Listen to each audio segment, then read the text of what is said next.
সকল প্রশংসা কার জন্য? সকলে বলি আলহামদুলিল্লাহ।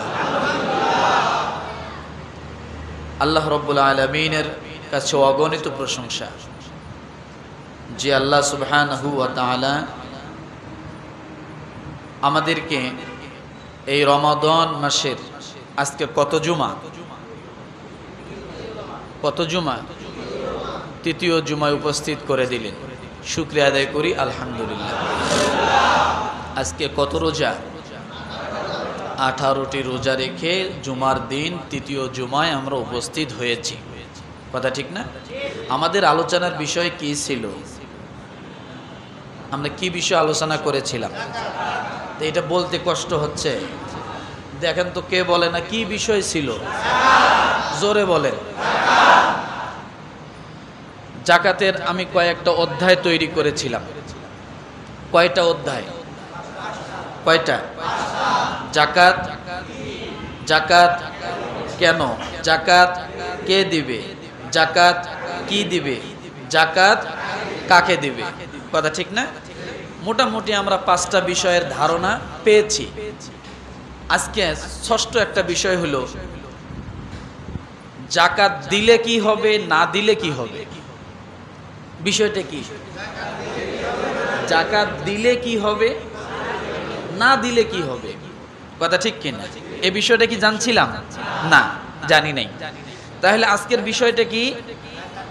জাকাত দিলে কি হবে, না দিলে কি হবে। জাকাতের লাভ, জাকাত দেওয়ার লাভ কি, জাকাত না দেওয়ার ক্ষতি কি, এই বিষয়ের উপর আমরা আলোচনা শুনব। তা আমি বলেছিলাম এই জাকাতটা কিন্তু ভালো করে বুঝুন, আলোচনা চলছে শুরু। জাকাতটা কিন্তু শুধু আমাদের উপর অর্পিত নয়। জাকাত প্রতিটা নবীদের ক্ষেত্রেই, কথা বলেন, বন্ধ করে দাও। জাকাত প্রতিটা নবীদের ক্ষেত্রেই ছিল।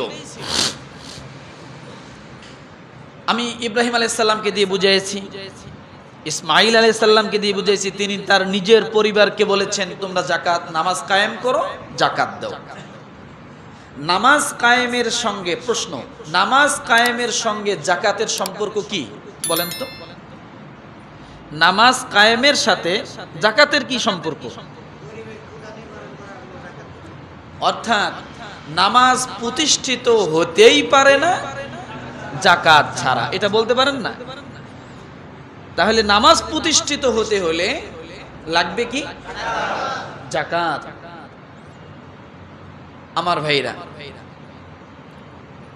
আল্লাহ পাক রব্বুল আলামিন সেই জাকাতের বিষয় নবীদেরকে বলতে যে আল্লাহ তাআলা হযরত ঈসা আলাইহিস সালাতু ওয়াস সালামকে কি বললেন শোনেন, ওয়াজআলানি মুবারাকান আইনামা কুনতু ওয়া আওসানি বিসসালাতি ওয়াজ যাকাতি মা দুমতু হাইয়া।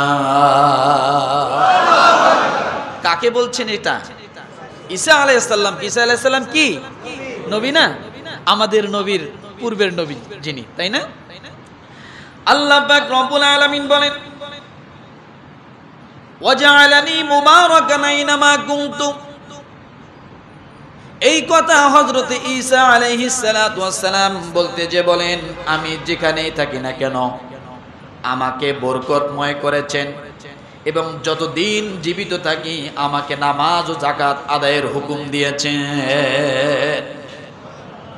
বুঝুন ঈসা আলাইহিস সালাম কি বলেছে? আমি যেখানেই থাকি না কেন সেখানে কি করেছেন?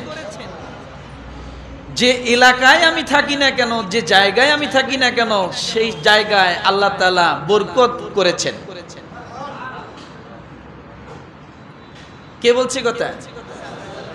কেমন বরকতময় করলেন বুঝুন ভালো করে, না হলে ভুল বুঝবেন ব্যাখ্যা করে না গেলেন। হযরতে মারিয়াম আলাইহিস সালাতু ওয়াস সালাম যখন সন্তান প্রসব করবেন, যখন নিজ এলাকা থেকে দূরে চলে গেলেন, যাবার পর হাঁটতে হাঁটতে ক্লান্ত হয়ে গেলেন, মানুষের গ্লানির থেকে দূরে সরে যাওয়ার জন্য নিজের মুখটাকে আড়াল করার জন্য মানুষ বিভিন্ন তহমত দাওয়াত দিতেছে, এই জন্য দূরে সরে গেলেন, এলাকা ত্যাগ করলেন। কিন্তু ক্লান্ত শ্রান্ত শরীর নিয়ে এমন একটা গাছের সঙ্গে যা ট্যাগ লাগায় দিলেন, ওই গাছটার কোনো মাথা ছিল না, একবার শুকনা খাজুর গাছ। কি গাছ? শুকনা খেজুর গাছ। ওই শুকনা খেজুর গাছের মধ্যে যখন ট্যাগ লাগায় দিলেন, প্রসব বেদনা শুরু হয়ে গেল। সেখানে খাবার ছিল না, পানির কোনো ব্যবস্থা ছিল না, গলা মুখ সব শুকিয়ে গেল। তখন মারিয়াম আলাইহিস সালাম আল্লাহ পাকের কাছে বললেন, আল্লাহ আমার কি অবস্থা হবে, আমি খাবার কোথাও পাচ্ছি না, খাবারের ব্যবস্থা নেই।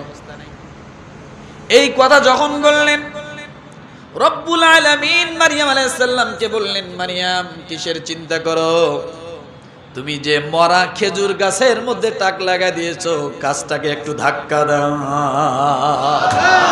সুবহানাল্লাহ বলেন। কেমন বরকত! মারিয়াম আলাইহিস সালাম গাছের দিকে যখন তাকালেন, গাছের ডাল তো দূরের কথা, মাথায় নাই। এই গাছে ধাক্কা দিলে কি হবে? আল্লাহ বললেন, মারিয়াম তোমার কাজ হলো ধাক্কা দেওয়া, বাকি সম্পূর্ণ কাজ দায়িত্ব হলো আমি আল্লাহ। ওই ইব্রাহিম আলাইহিস সালামের মতো বলেছিল, আল্লাহ আপনি আমাকে আজান দিতে বললেন, আমি কার জন্য আজান দিব যদি মুসল্লি না থাকে? কথা বোঝেন নাই? ওয়াআযিন ফিন নাসি বিল হাজ্জি ইয়াতুকা রিজালান ওয়া আলা কুল্লি দামিরি ইয়াতিনা মিন কুল্লি ফাজ্জিন আমিক। ইব্রাহিম আলাইহিস সালামকে আল্লাহ বলছেন আজান দাও। ইব্রাহিম আলাইহিস সালাম বলে, আল্লাহ কিসের আজান দিব, কার জন্য আজান দিব? আজান তো দেওয়া লাগে মুসল্লির জন্য। যে দেশে একজনও মুসলমান নাই, বোঝার জন্য বলছি, সেই দেশে আজান দিয়ে কি লাভ হবে? কথা বোঝেন নাই? বোঝার জন্য বলছি, কেউ ভুল বুঝবেন না। তো মরুভূমির মধ্যে আপনি আমাকে আজান দিতে বলেন, আমি কার জন্য আজান দিব? আল্লাহ রাব্বুল আলামিন বললেন, ইব্রাহিম রে পাহাড়ে ওঠো, তুমি কানের মধ্যে আঙ্গুল দুটো দাও, আজান দেওয়ার দায়িত্ব তোমার। আর পৃথিবীর যে প্রান্তে মানুষ থাকুক না কেন, সেই প্রান্তে মানুষের কানে তোমার আজান পৌঁছিয়ে দায়িত্ব দেওয়া হলো আমি আল্লাহ। তুমি দাও আজান, তুমি আজান দেওয়ার পরে দেখবে মানুষ পায়ে হেঁটে আসবে। রিজালা ওয়া আলা কুল্লি দামিরি ইয়াতিনা মিন কুল্লি ফাজ্জিন আমিক। তুমি আজান দাও, পায়ে হেঁটে আসবে, সওয়ারিতে আসবে, পথব্রজে বিভিন্ন ভাবে তারা আসবে। তোমার কাম যেটা তুমি সেটা করো। মারিয়াম আলাইহিস সালাম গাছের দিকে দেখেন, মাথা নাই। রব্বুল আলামিন বললেন, ধাক্কা দাও। তুমি জানো না তোমার পেটের মধ্যে কে আছে, এই ধারণা তোমার নাই, এই ধারণা হলো আমি আল্লাহ। وجعلني مباركا أينما كنت وأوصاني بالصلاة والزكاة ما دمت حيا। সূরা মারইয়াম আয়াত নম্বর 31। কত? তোমার পেটে কে আছে তুমি জানো না, তুমি ধাক্কা দাও গাছ। মারইয়াম আলাইহিস সালাতু ওয়াস সালাম যখন গাছটাকে ধাক্কা দিলেন, গাছ ধাক্কা দিতে দেরি, সঙ্গে সঙ্গে গাছের থেকে পাকা খেজুর দর দর করে পড়তে দেরি হয় না। কি পরিমাণ খেজুর পড়েছে, মুফাসসিরিন কিরাম বলেন কি পরিমাণ খেজুর তার ওই সময় পড়েছে। শেরের দিক থেকে 40 শের খেজুর একসঙ্গে আল্লাহ তাআলা সঙ্গে সঙ্গে ফালাই দিয়েছে। এমন বরকতপূর্ণ ব্যক্তি ছিলেন কে? ঈসা আলাইহিস সালাম। যেখানে যেতেন সবুজ ঘাস তৈরি হইতো, যে জমিন দিয়ে হাঁটতেন সেখানে কি হতো? সবুজ ঘাস। তিনি এমন বরকতপূর্ণ, দেখেন কেমন বরকতপূর্ণ। একটা কবরের পাশে যা যদি দাঁড়ায় বলতো, হে কবরওয়ালা আল্লাহর নামে দাঁড়িয়ে যাও, মরা মানুষ জিন্দা হয়েছে। কি হতো?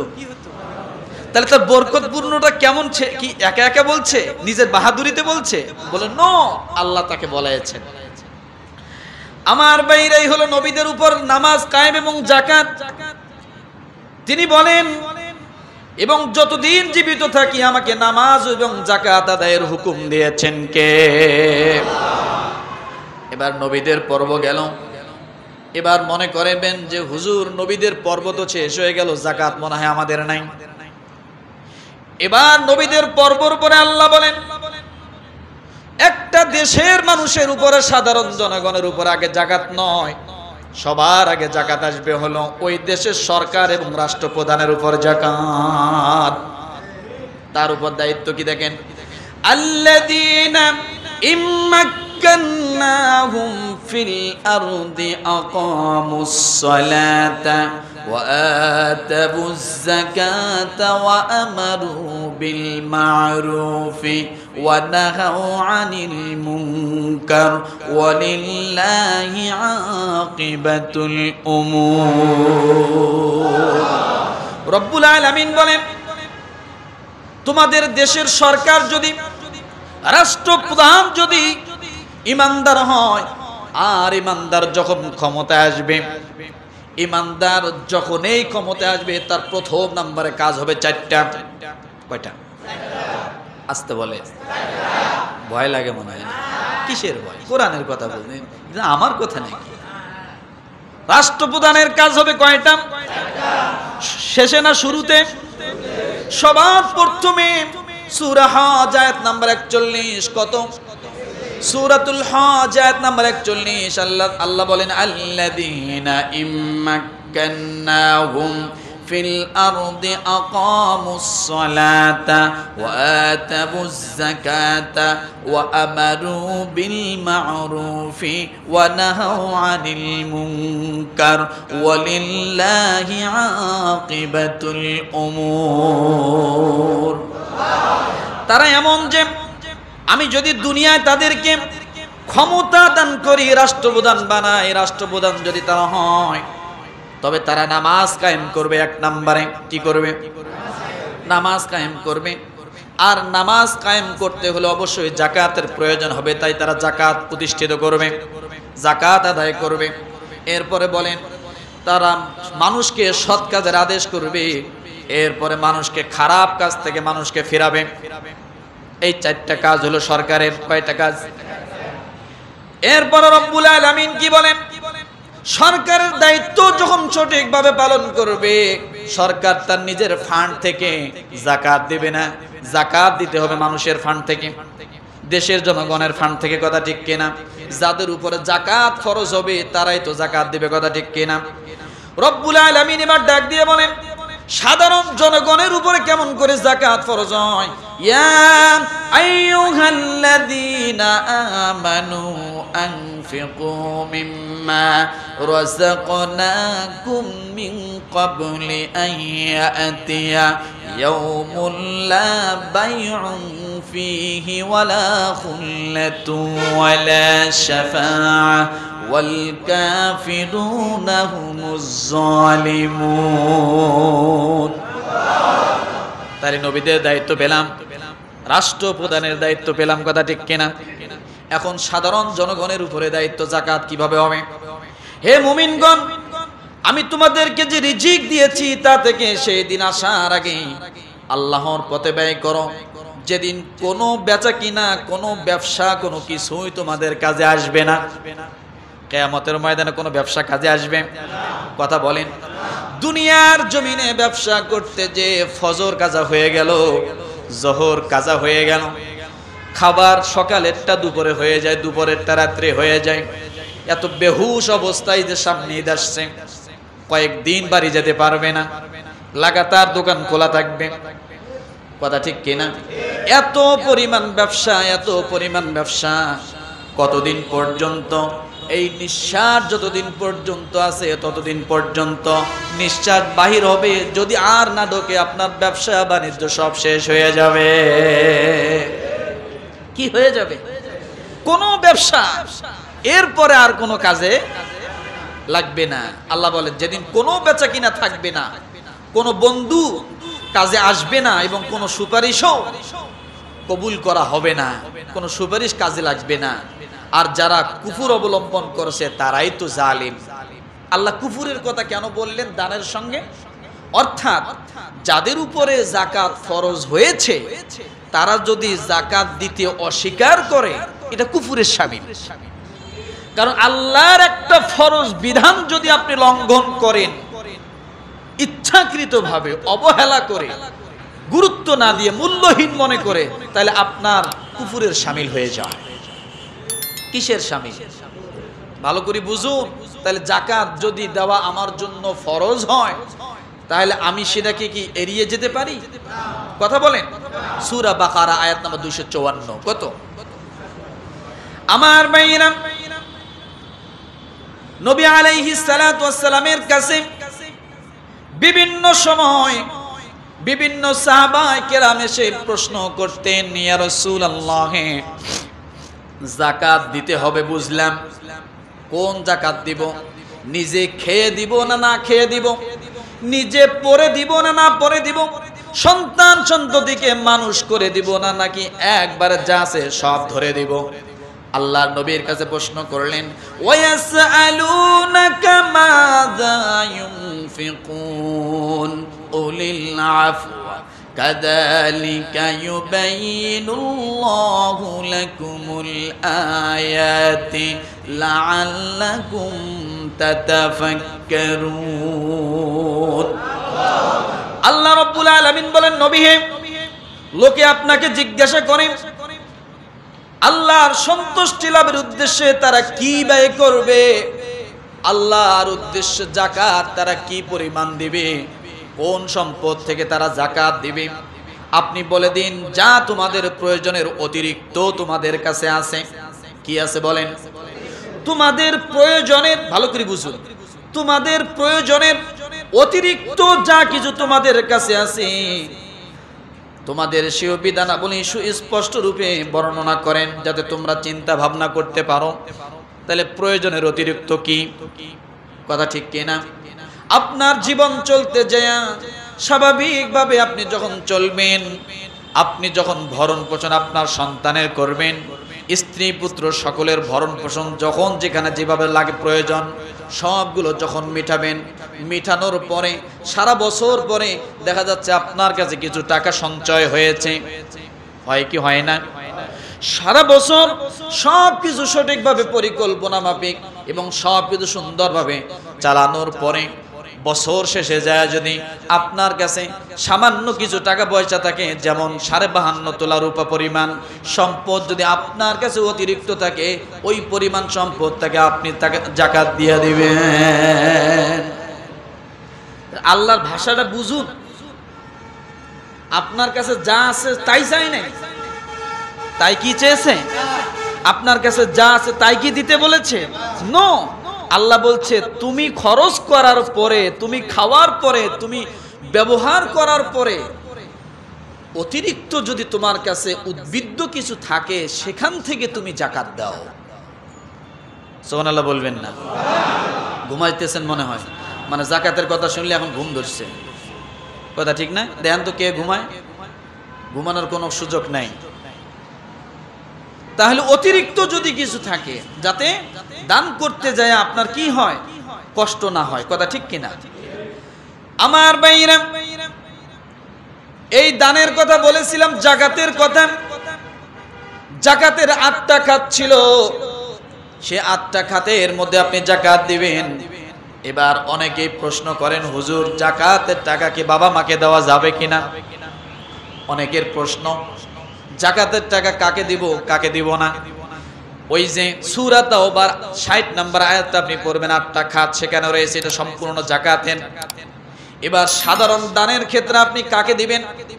রব্বুল আলামিন ডাক দিয়ে বলেন, ওয়াবুদুল্লাহা ওয়ালা তুশরিকু বিহি শাইআন ওয়া বিল ওয়ালিদাইনি ইহসানা وبذي القربى واليتامى والمساكين ওয়াল জারি যিল কুরবা ওয়াল জারিল জুনুবি ওয়াস সাহিবি বিল জামবি ওয়া বনিস সাবিল। জাকাতের টাকা পয়সা বাবা মাকে দেওয়া যাবে না। বাবা মার যে কথা যেখানে বলা হয়েছে সেখানে সাধারণ দানের কথা বলা হয়েছে, সাধারণ তাদেরকে ইহসান করতে বলা হয়েছে, সহযোগিতা করতে বলা হয়েছে। এমনকি আপনি ভালো করে বুঝুন, সন্তান কোনোদিন বাবা মাকে দান করতে পারে না। কেন জানেন? সন্তান হলো বাবা মায়ের একটা সম্পদ। ভালো করে বুঝুন তো কি বলেছি। সন্তান কি? একজন বাবার যদি 100 বিঘা সম্পদ থাকে, 100 বিঘা সম্পদের মালিক যেমন বাবা হয়, একজন বাবার যদি 500 গাছ থাকে, 500 গাছের মালিক যেমন বাবা হয়। আল্লাহ বলেন তোমার যদি 10টা সন্তান থাকে, 10টা সন্তানের মালিক আমি আল্লাহ তুমি বাবাকে বানিয়ে দিয়েছি। তাহলে সন্তানের মালিক যদি বাবা হয়, তাহলে সন্তান কি করে বাবাকে মালিককে দান করতে পারে? কথাটা বোঝেন নাই? রাসূলের হাদিস, সন্তানের যত ইনকাম আছে, সন্তানের যত ইনকাম আছে এগুলা সন্তানের একার নয়, সন্তানের ইনকামের মধ্যে এগুলো সব বাবার। কার? কার? বাবার। সন্তানের ইনকাম সব বাবার।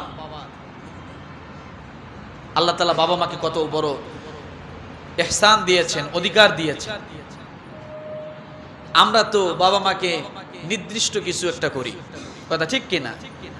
একটু 500 থেকে 1000 চাইলে আমাদের রাগ হয়ে যায়, কথা ঠিক না? কিন্তু সন্তান একটা সম্পদ। সন্তান কি? ইয়াউমা লা ইয়ানফাউ মালু ওয়ালা বানুন ইল্লা মান আতাল্লাহা বিকলবিন সালিম। সূরা শুআরা। ইয়াউমা লা ইয়ানফাউ মালু ওয়ালা বানুন। আল্লাহ বলেন ওই দিন তোমার সম্পদ এবং তোমার সন্তান, দেখেন সম্পদ এবং সন্তান কি আল্লাহ এক জায়গায় নিয়ে আসছেন, কথা ঠিক না? তোমার সম্পদ এবং তোমার সন্তান কোনো কাজে আসবে না যার উপর তুমি নির্ভর করো। ইল্লা মান আতাল্লাহা বিকলবিন সালিম। ওই জিনিসটাই তোমার কাজে লাগবে যদি তোমার একটা স্বচ্ছ হৃদয় থাকে। কি থাকে? স্বচ্ছ হৃদয়, পরিশুদ্ধ একটা হৃদয় যদি তোমার থাকে, তাহলে ওই দিন কাজে লাগবে। আমার ভাইরা, রব্বুল আলামিন ডাক দিয়ে বলেন সাধারণ দানে পিতা মাতা এবং নিকটাত্মীয় তাদের হক কি পরিমাণ রয়েছে। আবার রাসূলকে প্রশ্ন করা হলে ইয়াসআলুনাকা মাযা ইউনফিকুন কুল মা আনফাকতুম মিন খায়রিন ফালিল ওয়ালিদাইনি والأقربين واليتامى والمساكين وابن السبيل وما تفعلوا من خير فإن الله به عليم। হে রাসূল, লোকে আপনাকে জিজ্ঞাসা করে আল্লাহ সন্তুষ্টি লাভের জন্য তারা কি ব্যয় করবে, আপনি বলে দিন তোমরা যে সম্পদ ব্যয় করো তা পিতা মাতা, আত্মীয় স্বজন, ইতিম মিসকিন, মুসাফিরদের জন্যই হওয়া চাই। তা কাদের জন্য হওয়া চাই? পিতা মাতা, আত্মীয় স্বজন, ইতিম মিসকিনদের জন্য কি হওয়া চাই। এবার এই সমস্ত দানের বিষয় আরো বলা হয়েছে, আপনি কাদেরকে দিবেন? পিতা মাতা, আত্মীয় স্বজন, ইতিম মিসকিন বাদ দিয়ে আর কারা এদের ভিতরে হক রয়েছে ভালো করে দেখেন। আল্লাহ তাআলা বলেন সূরা বাকারা 273 নম্বর আয়াত, লিল ফুকারাইল্লাযীনা উহসিরু ফি সাবিলিল্লাহি লা ইস্তাতিউনা দারবান ফিল আরদি ইয়াহসাবুহুমুল জাহিলু আগনিয়া মিনাত তাআফফুফ تعرفهم بسيماهم لا يسألون الناس إلحافا وما تنفقوا من خير فإن الله به عليم আল্লাহ সুবহানাহু ওয়া তাআলা আলাদা আলাদা করে মানুষের পরিচয় করায় দিচ্ছেন। বাবা মা ইতিম মিসকিনদেরকে তো দিবে, কে ইতিম এটা বোঝা যায়, কে মিসকিন এটাও বোঝা যায়, কথা ঠিক না? কিন্তু সমাজে এমন কিছু লোক আছে যাদের অভাব বোঝা যায় না, কিন্তু প্রকৃত অভাবী তারা। প্রকৃত অভাবী কি? সূরা বাকারা 273 নম্বর আয়াত। আর্থিক সহযোগিতার জন্য বিশেষভাবে উপযুক্ত সেই সকল গরিব যারা নিজেদেরকে আল্লাহর পথে এভাবে আবদ্ধ করে রেখে দিয়েছে। আল্লাহর পথে কি করেছে? আবদ্ধ করে রেখে দিয়েছে। অর্থের সন্ধানে তারা ভূমিতে চলাফেরা করতে পারে না, তারা যেহেতু অতি সংযমী হওয়ার কারণে কারো কাছে সওয়ালও করে না। উদাহরণ দিব, কথা বলেন, উদাহরণ দিব, কেউ মাইন্ড করবেন না, রাগ করবেন না, বুঝার জন্য বলছি। আমাদের নিজ নিজ এলাকা আছে, আছে না? আমরা অনেক দূর দূরান্ত থেকে এসেছি, সারা বাংলাদেশের 64 জেলার মানুষ এখানে হয়তো আছেন। আমরা ঢাকা শহরে থাকি, আমরা শহর এলাকায় থাকি। শহর এলাকার চিত্র একটা, গ্রাম্য এলাকার চিত্র আরেকটা। এই আয়াতের আলোকে 273 নম্বর আয়াতের আলোকে আমি খুঁজে পেয়েছি কারা। তার মধ্যে কয়েকটা আমি বুঝাই আপনাদেরকে। আপনার এলাকার, আপনার মহল্লার একটা মসজিদ আছে, আছে না নাই? কথা বলেন, কথা বলেন, আরো জোরে বলেন। একটা মসজিদ আছে, ওই মসজিদে যিনি 5 ওয়াক্ত নামাজ পড়ান, ওনার বেতন হয়তো 2000 টাকা, 3000 টাকা, 3500 টাকা, 4000 টাকা। কথা বলছেন না যে নাই নাকি? নাকি সব গ্রামের মসজিদের ইমাম সাহেবের বেতন 20,000? তাহলে 3000, 3500 টাকা বেতন একটা ফ্যামিলির কি চলে? চলে? চলে? চলে না। তারপরে যা দেখেন 2 মাস 3 মাস বাকি, এরপরে যা দেখেন খাতা একটা ধরিয়ে দিছি, ইমাম সাহেব বলে কি বেতনটা একটু কালেকশন করে নিয়েন।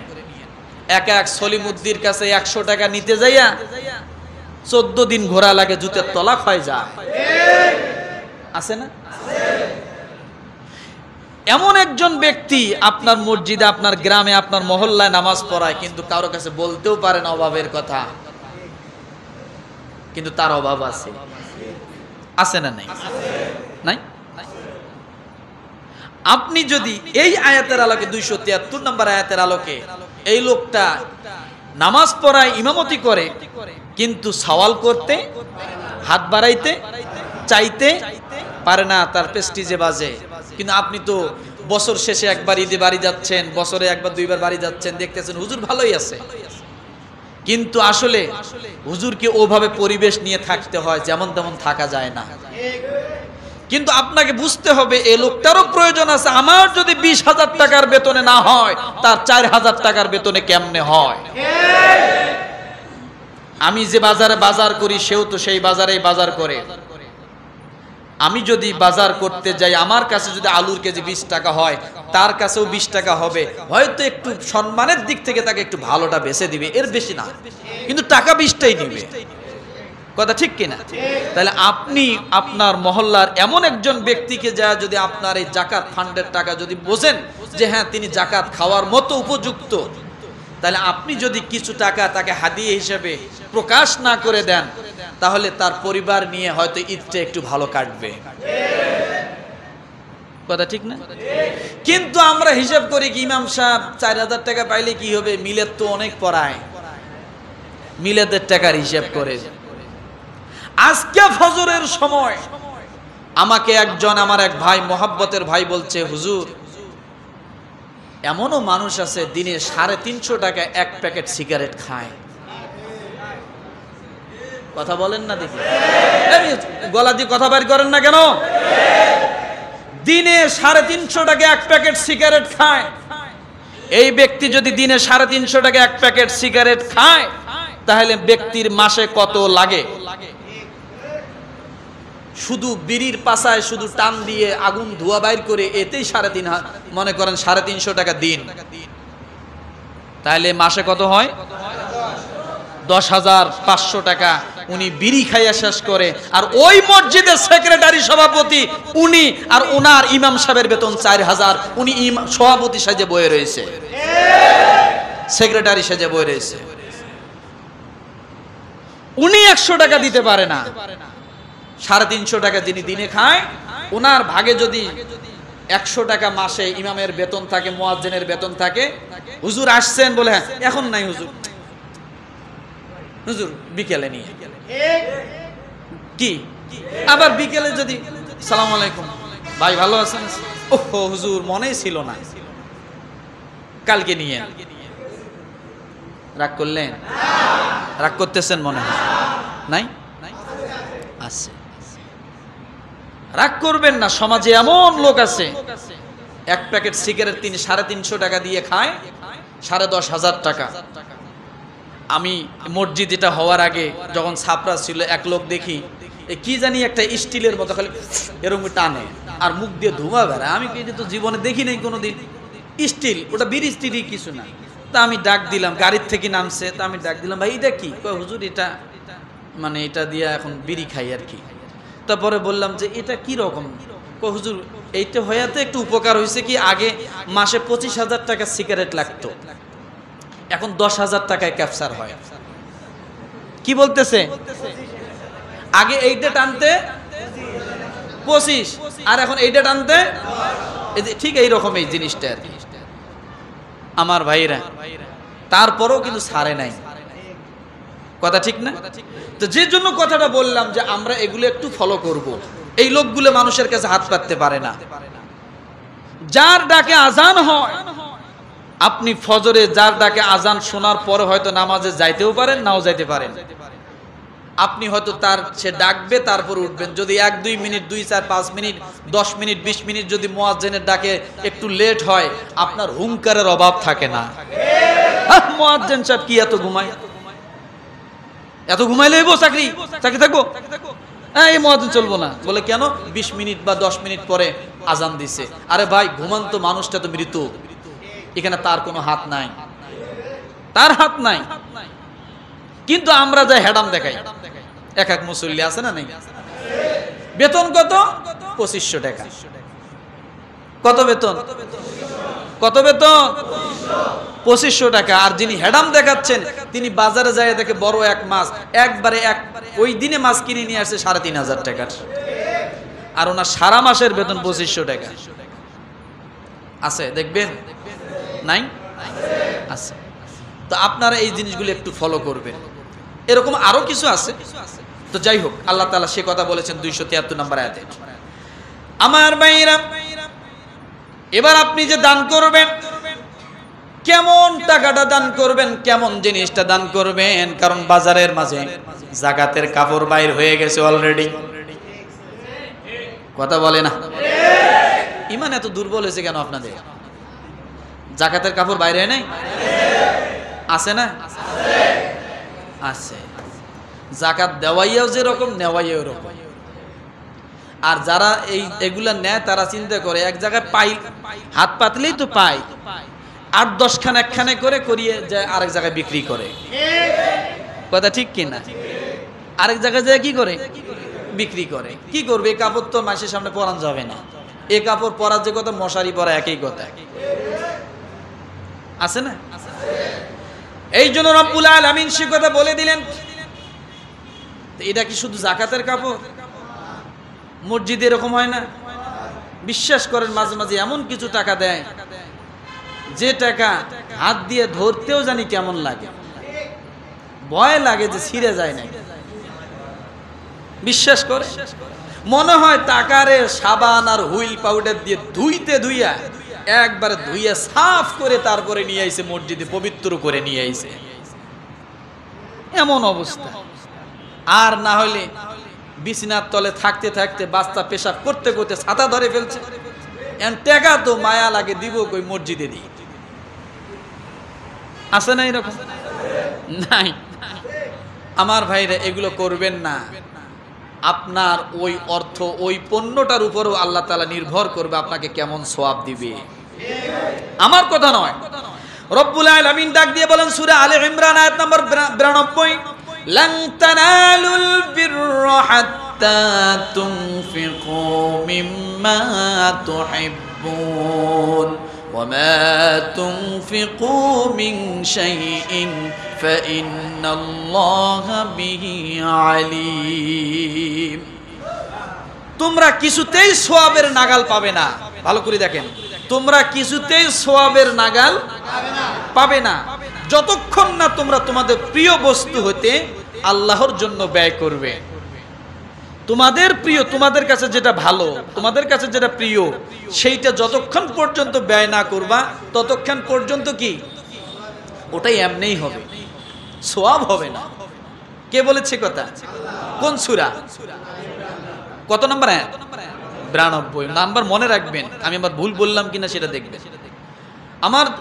আমার ভাইরা, আল্লাহ বলেন তোমরা যা কিছু ব্যয় করো আল্লাহ সে সম্পর্কে পূর্ণ অবগত। আল্লাহ মনের খবর জানে কি জানে না? জানে কি জানে না? আমার বাইরে এবার ভালো করে শুনুন, সঠিক জিনিসটা যদি আপনি দান করতে পারেন তাহলে আল্লাহ কি বলেন? ওয়ামা তুনফিকু মিন খায়রিন ফালিআনফুসিকুম ওয়ামা তুনফিকুনা ইল্লা ইবতিগা ওয়াজহিল্লাহ ওয়ামা তুনফিকু মিন খায়রিন ইউওয়াফা ইলাইকুম ওয়া আনতুম লা তুযলামুন। একসঙ্গে সঠিক জিনিসটা যদি আপনি দান করতে পারেন, আগে কি বলছে? যদি সঠিকটা না করো, পছন্দ মতো না করো, তাহলে ওটা কি হবে? বৃথা যাবে, সওয়াব হবে না। আর তুমি যদি তোমার পছন্দ মতো জিনিসটা যদি তুমি কি করো? দান করো, তাহলে কি হবে দেখেন। আল্লাহ বললেন সূরা বাকারা 272 নম্বর আয়াত, তোমরা যে সম্পদ ব্যয় করো তা তোমাদের নিজেদের কল্যাণার্থে হবে। তোমরা যে সম্পদ ব্যয় করো সেটা কার কল্যাণের জন্য? আল্লাহ, আমাদের কল্যাণের জন্য। আর তোমরা আল্লাহর সন্তুষ্টি কামনা ছাড়া অন্য কোনো উদ্দেশ্য ব্যয় করো না। আর তোমরা যে সম্পদ ব্যয় করবে তোমাদেরকে তা পরিপূর্ণভাবে দেওয়া হবে। তোমাদের জন্য দান করাটা কি? তোমাদের জন্য কল্যাণ। এক নাম্বার কি পেলাম? দান করে লাভ কি? লাভ কি? ওই যে বলেছিলাম যাকাত দিলে লাভ কি, না দিলে ক্ষতি কি। কথা ঠিক কি না? এক নাম্বার হলো যাকাত দিলে আমাদের কল্যাণ, দুনিয়াও কল্যাণ, বলেন আখিরাতে কল্যাণ। আমার ভাইরা, দ্বিতীয় নাম্বারে লাভটা কি হবে দান করলে? রব্বুল আলামিন বলেন মাসালুল্লাযীনা ينفقون أموالهم في سبيل الله كمثل حبة أنبتت 7 سنابل في كل سنبلة 100 حبة والله يضاعف لمن يشاء والله واسع عليم। দ্বিতীয় নম্বরে লাভটা কি দেখেন, সূরা বাকারা আয়াত নম্বর 261। কত? মাসালুল্লাযীনা ইউনফিকুনা আমওয়ালাহুম ফি সাবিলিল্লাহ কামাসালি হাববাতিন আমবাতাত 7 সানাবিলা। যারা আল্লাহর পথে নিজেদের অর্থ ব্যয় করে তাদের দৃষ্টান্ত এরকম যেন একটি শস্য দানা। কয়টি? জোরে বলেন। এখানে বিশাল একটা সুন্দর বোঝার বিষয়। একটি শস্য দানা 7টি শীষে পরিণত হলো। কয়টা শীষে? অর্থাৎ আপনি একটা ধানের বীজ, একটা ধান রোপণ করছেন, একটা ধান থেকে গাছ হবে কিনা? হবে কিনা? একটা গাছ থেকে শীষ হবে না? একটা শীষ, হ্যাঁ 7টা শীষ। বোঝানোর জন্য বলছি, আল্লাহ বুঝাচ্ছেন আপনাদেরকে, মিসাল দিয়েছেন। তাহলে 7টা শীষ, একটা ধান থেকে একটি গাছ, একটি গাছ থেকে 7টা ডাল, ধানের ডাল, শীষ। এরপরে বলা হয়েছে প্রতিটা শীষে 100 দানা, প্রতিটা শীষে হয় কি হয় না? হয় না? তাহলে 100 দানা যদি হয়, 7টা ডাল হয়, তাহলে কতগুলো হলো? 700 দানা।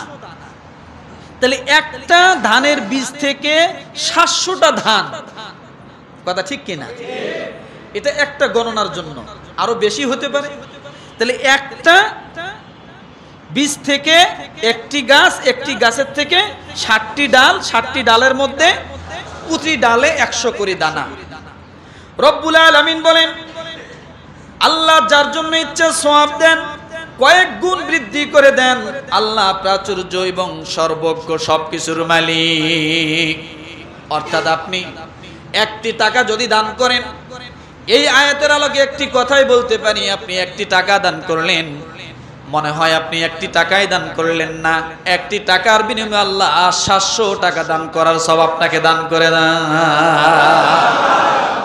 সহজে বুঝাই দিলাম, 1টি টাকা মানে 700 টাকা দানের সওয়াব। ভালো করে বুঝুন আমার ভাইরা। তৃতীয় নম্বরে যে লাভের কথা বলা হয়েছে, আল্লাহ বলেন সূরা বাকারা আয়াত নাম্বার 265, ওয়া মাসালুল লাযিনা ইউনফিকুনা আমওয়ালাহুম ইবতিগা মারদাতিল্লাহি ওয়া তাসবিতাম মিন আনফুসিহিম কামাসালি জান্নাতিন বিরাবওয়াতিন আসাবাহা ওয়াবিলুন ফাআতাত উকুলাহা দিউফাইন। তৃতীয় নম্বরে যে লাভটা হবে, আল্লাহ বলেন, আর যারা নিজেদের সম্পদ ব্যয় করে আল্লাহর সন্তুষ্টি লাভ এবং নিজেদের মধ্যে পরিপক্কতা কল্যাণের জন্য, তাদের দৃষ্টান্ত এরকম, যেমন কোন টিলার উপর একটি বাগান রয়েছে, তার উপর প্রবল বৃষ্টিপাত হলো, ফলে তার দ্বিগুণ ফল জন্মালো। যদি তাতে প্রবল বৃষ্টি নাও পড়ে, তবে হালকা বৃষ্টি তার জন্য যথেষ্ট। আর তোমরা যা কিছু করো, আল্লাহ তা অতি উত্তম রূপে দেখেন। অর্থাৎ আপনার এই একটি দানার দানটা যদি সত্যিকারে আন্তরিকতার সাথে হয়, গরিবকে সহযোগিতার জন্য হয়, মানুষকে দেখানোর জন্য না হয়, নিজের দানবীর এই শব্দটা উচ্চারণের জন্য যদি না হয়, আল্লাহ বলেন তাহলে 700 গুণ নয়, এর থেকে অতিরিক্ত দ্বিগুণ দ্বিগুণ আমি আল্লাহ তোমাদেরকে দিয়ে দিব। আরো আসতে বলে, যদি একমাত্র আল্লাহর উদ্দেশ্যে হয়, কথা ঠিক কিনা আমার ভাইরা। চতুর্থ নম্বরে লাভটা কি? আল্লাহ বলেন, ইন তুবদুস সাদাকাতি ফানি'মা হিয়া ওয়া ইন তুখফুহা ওয়া তু'তুহাল ফুকারা ফাহুয়া খায়রুল লাকুম ওয়া ইউকাফিরু আনকুম মিন সাইয়্যাতিকুম ওয়াল্লাহু বিমা তা'মালুনা খাবীর। সূরা বাকারা আয়াত নাম্বার 272।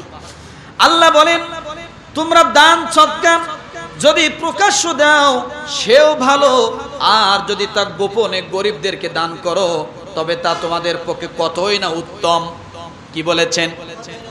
প্রকাশ্য দিলে প্রকাশ্য দিলে ভালো, আর যদি তোমরা গোপনে দাও, মানুষকে দেখানোর জন্য না হয়, কারণ মানুষকে দেখানোর জন্য দিলে নিজের ভিতরে অহংকার চলে আসে, অহমিকা চলে আসে, মানুষ জানুক আমি গরিব মানুষকে দান করি। আল্লাহ সেই কথা বললেন, যদি তোমরা গোপনে দাও তাহলে তোমাদের পক্ষে কতই না উত্তম, এবং আল্লাহ তোমাদের মন্দ কর্মসমূহে প্রায়শ্চিত্ত করে দেবেন। তোমরা যদি গোপনে দান করো, মানুষকে দেখানোর জন্য না হয়, তাহলে তোমাদের ওই দানের দ্বারা তোমাদের গুনাহের কাফফারা হয়ে যাবে। অর্থাৎ ওই দান দ্বারা আমি তোমাদের জীবনের গুনাহ কি করব? মাফ করে দিব। সুবহানাল্লাহ বলেন, আরো জোরে বলেন। তাহলে বোঝা গেল দানের দ্বারা জীবনের কি হয়? গুনাহ মাফ হয়। আমার ভাইরা, এরপরে যাকাত দিলে লাভ কি? পঞ্চম নাম্বার আল্লাহ বলেন, আল্লাযীনা ইউনফিকুনা আমওয়ালাহুম বিল-লাইলি ওয়ান নাহারি সিররাও ওয়া আলানিয়াতান ফালাহুম আজরুহুম ইনদা রাব্বিহিম ওয়ালা খাউফুন আলাইহিম ওয়ালা হুম ইয়াহজানুন। পঞ্চম নম্বরে লাভ হলো সূরা বাকারা আয়াত নম্বর 274, যারা নিজেদের সম্পদ দ্বীনে ও রাতে ব্যয় করে। বুঝুন, যারা নিজেদের সম্পদ দিনে এবং রাতে কি করে? আল্লাহর পথে ব্যয় করে, প্রকাশ্য এবং গোপনে, তারা তাদের প্রতিপালকের কাছে নিজেদের সওয়াব পাবে এবং তাদের কোনো ভয় থাকবে না, আর তারা কোনো দুঃখও পাবে না। তাহলে এখানে তিনটা পুরস্কার। কয়টা? এক নম্বরে সওয়াব পাবে, আর আগেরটা শুনেছি দান করলে গুনাহ মাফ হবে, আর এখন শুনতেছি কি সওয়াব পাবে। দ্বিতীয় নম্বরে তাদের কোনো কি থাকবে না? ভয় থাকবে না, না থাকবে দুনিয়ায়, না থাকবে আখিরাতে। তৃতীয় নম্বরে তারা দুঃখ পাবে না, তারা চিন্তিত হবে না, কষ্ট পাবে না। কখন? মৃত্যুর সময়। কোন সময়? মৃত্যুর সময় কষ্ট হবে না, কবরে কষ্ট হবে না, আখিরাতে কি হবে না? কষ্ট হবে না। তাহলে লাভের থেকে যা শুনলাম, সওয়াব হবে, গুনাহ মাফ হবে, কথা ঠিক কিনা? আল্লাহ সওয়াবকে বাড়ায় দিবেন, আমাদের কল্যাণ হবে। এরপরে আল্লাহ বললেন তিনটা গুণ, একটা হলো সওয়াব দিব, তোমাদের কোনো ভয় থাকবে না, তোমাদের কি থাকবে না? কোনো কষ্ট থাকবে না। তাহলে এত কিছু লাভের পরে আমরা কি দান থেকে দূরে থাকবো? কথা বলেন, দান থেকে দূরে থাকবো? এই জন্য রব্বুল আলামিন বলেন, যারা দান করতে ভয় পায়, হাতকে গুটিয়ে রাখে, দানের কথা শুনলে মুখটা ভ্যাংসায়, মাথা নিচু করে চলে যায়, গরিব মানুষ হাত পাতলে রাগ করে বসে আছে না নাই?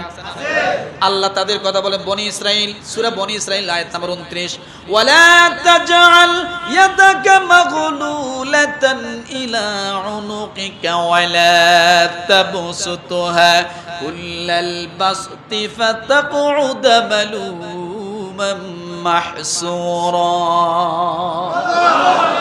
কৃপণতা বসে নিজের হাত ঘাড়ের সাথে বেঁধে রেখো না। কি রেখো না? গরিব মানুষ যখন তোমার কাছে এসে চায়, তখন কি করো না? না আমার কাছে নাই, কথা ঠিক কিনা? প্যান্টের পকেটে সাহেব হাত দিয়া হম হম করে চলে যায়, চোখ গরম করে, সরন থেকে আছে না নাই? আল্লাহ বলেন যে কৃপণতা বসে নিজের হাতকে ঘাড়ের সাথে বেঁধে রেখো না এবং অপব্যয়ী হইও না। কেন অপব্যয়ের কথা বললেন? তার কারণ হলো দানের ক্ষেত্রে আমরা দান করতে চাই না, কিন্তু অপব্যয়ের ক্ষেত্রে আমরা কোনো কার্পণ্যতা কথা বলে না। তাহলে এটা এই খবর আল্লাহ জানে কি জানে না?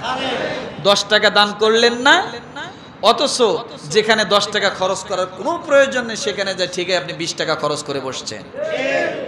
তাহলে এটা খবর আল্লাহর থেকে আর কেউ বেশি ভালো জানে? এই জন্য সূরা বনী ইসরাঈল আয়াত নম্বর 29 আল্লাহ এই কথাই বললেন। কারণ যদ্দরুন তোমাকে নিন্দা যোগে অনিশ্চ হয়ে বসে পড়তে হয়। কারণ একেবারে যদি কেউ বখিল হয়, দান না করে, তাহলে মানুষ তাকে কি বলে? লোকটা বখিল, লোকটা কৃপণ, আরো অনেক কিছু ভাষায় মানুষ কথা বলে, তাই না? আল্লাহ সে কথা বলে তুমি নিন্দা যোগ হইও না, মানুষ যেন তোমাকে নিন্দা না করে। কিছু কিছু সময় তুমি দান করো, কথা ঠিক কিনা? আমার ভাইরা, রব্বুল আলামিনের পরে বলে দান তো করলাম, কথায় কথায় মানুষকে খোটা দিও না। আমি না তোমাকে উপকার করেছি, গত ঈদে না তোমাকে একটা শাড়ি দিলাম, লঙ্গি দিলাম, আবার তুমি হাত পেতেছো কোরবানি ঈদের সময়, তোমার আছে না নাই? কিছুদিন আগে তোমাকে দিলাম, আবার তুমি আসছো। গত সপ্তাহে তোমাকে দিয়েছে, আবার তুমি আজকে আসছো। ও মুসলমান, গত সপ্তাহেও ভাত খাইয়েছে, ভাত খাওয়া লেগেছে, আজকেও তো তার ভাত খাওয়া লাগে। এই জন্য রব্বুল আলামিন বলেন আল্লাযীনা ইউনফিকুনা আমওয়ালাহুম ফি সাবিলিল্লাহি থুম্মা লা ইউতবিউনা মা আনফাকু মান্নান ওয়ালা আদাল্লাহুম আজরুহুম ইনদা রাব্বিহিম ওয়ালা খাউফুন আলাইহিম ওয়ালা হুম ইয়াহজানুন। আল্লাহ বলেন তোমরা দান করে মানুষকে কি দিও না? ফোঁটা দিও না, তাহলে তোমার আমল কি হবে? বরবাদ হয়ে যাবে। আমার ভাইরা, তাহলে এগুলো করা যাবে? করা যাবে না। তাহলে এত কিছু শোনার পরে এখন যদি আমরা দান না করি, যাকাত না দেই, তাহলে কি হবে? এবার শোনো, দুটি আয়াত শেষ করে দিচ্ছি। যাকাত না দিলে কি হবে? রব্বুল আলামিন বলেন, ওয়াল্লাযীনা ইয়াকনিজুনা আয-যাহাবা ওয়াল ফিদ্দাতা ওয়া লা ইউনফিকুনাহা ফী সাবিলিল্লাহ ফাবাশশিরহুম বিআযাবিন আলীম।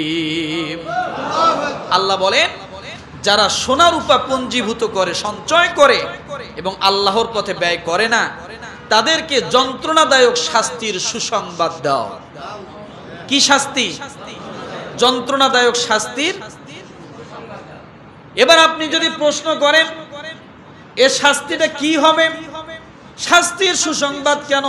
অর্থাৎ শাস্তির তীব্রতা বোঝানোর জন্য, কঠোরতা বোঝানোর জন্য আল্লাহ বলেন কি শাস্তি হবে তোমরা শুনে রাখো। ইয়াউমা ইউহমা আলাইহা ফি নারি জাহান্নাম ফাতুকওয়া বিহা জিবাহুহুম ওয়া জুনুবুহুম ওয়া যুহুরুহুম হাযা মা কানাজতুম লিআনফুসিকুম ফাযুকু মা কুনতুম তাকনিজুন। শাস্তিটা কি হবে? যেদিন সে ধন সম্পদ জাহান্নামের আগুনে উত্তপ্ত করা হবে, সেদিন কি করা হবে? তোমাদের সঞ্চয়কৃত যা যাকাত না দিয়ে এমনে সম্পদ বাড়ানোর জন্য জমা করছিলা, সেগুলাকে কি করা হবে? জাহান্নামের আগুনে উত্তপ্ত করা হবে। তারপর তা দ্বারা তাদের কপালে, কোথায়? কপালে, তাদের পাজরে, তাদের পিঠে দাগ দেওয়া হবে, ছাকা দেওয়া হবে। কি করা হবে? কি করা হবে? আপনার সম্পদগুলি আপনি তো কবরে নিয়ে যেতে পারবেন না, পারবেন? তো এত কষ্ট করে সঞ্চয় করে জমা করে রেখে গেলেন নিজের জাহান্নামের আগুনে উত্তপ্ত হওয়ার জন্য? হ্যাঁ, আল্লাহ বলে যদি যাকাত না দেয় তাহলে ওই সম্পদগুলো আগুনে, ওই সোনা যেমন গলায় একখানে করে সম্পদগুলোকে একখানে করবে, উত্তপ্ত করা হবে। কপালে, পাজরে এবং পৃষ্ঠদেশে আপনাকে এগুলো দিয়ে সেকা দিবে আর বলবে স্বাদ গ্রহণ করো। কি গ্রহণ করো? কি করো? তোমরা যে সম্পদ পুঞ্জীভূত করতে তার মজা ভোগ করো। তাহলে এবার বুঝুন কি দরকার আছে। নিজে এত কষ্ট করে সঞ্চয় করে সম্পদ রেখে যে সঠিকভাবে আল্লাহর পথে তার হুকুম মোতাবেক ব্যয় না করে আমি জাহান্নামে জ্বলার জন্য, শাস্তি নেওয়ার জন্য না। তো বলে ভাই, আপনি যদি দুনিয়ার জমিনে আপনি যদি আপনার আমল যদি আপনি না বাড়ান, আপনার সওয়াব যদি আপনি না বাড়ান, তাহলে আপনি আপনার সন্তানের উপর এটা নির্ভর করতে পারেন না। এখানে অনেক ভাইরা আছেন, আমি একটি প্রশ্ন করি যে অনেকের বাবা মারা গিয়েছে, যায় নাই? অনেকের বাবা মারা গিয়েছে, বলেন তো কে কোন সন্তান আমরা কতদিন বাবার কবরের পাশে যা দাঁড়িয়েছি? বছর হয়তো একবার, দুইবার, তিনবার, কথা ঠিক কিনা? এই তো আপনি যখন মারা যাবেন আপনার ক্ষেত্রেও তো হয়তো এইরকমই হবে, বছরে দুইবার, বছরে তিনবার। এছাড়া আপনার কবরের পাশে আপনার সন্তান যায়া দাঁড়াবে না। তাহলে আপনি কি করতেছেন? আপনি মনে করতেছেন একেবারে না রেখে গেলে সন্তান না খেয়ে মারা যাবে বলে আল্লাহ সেটাও নিষেধ করেছেন, একেবারে ফিতনায় ফেলায় যেও না। স্বাভাবিকভাবে তাদের জন্য কিছু রেখে যাও, কিন্তু অতিরিক্ত তোমার আমলকে বরবাদ করে রেখে যেও না। কি করে যেও না? তোমার আমলকে বরবাদ করে রেখে যেও না। তো আমার ভাইরা, সঠিকভাবে যাকাতগুলো দিব তো ইনশাআল্লাহ? কি বলেন, সঠিকভাবে দিব?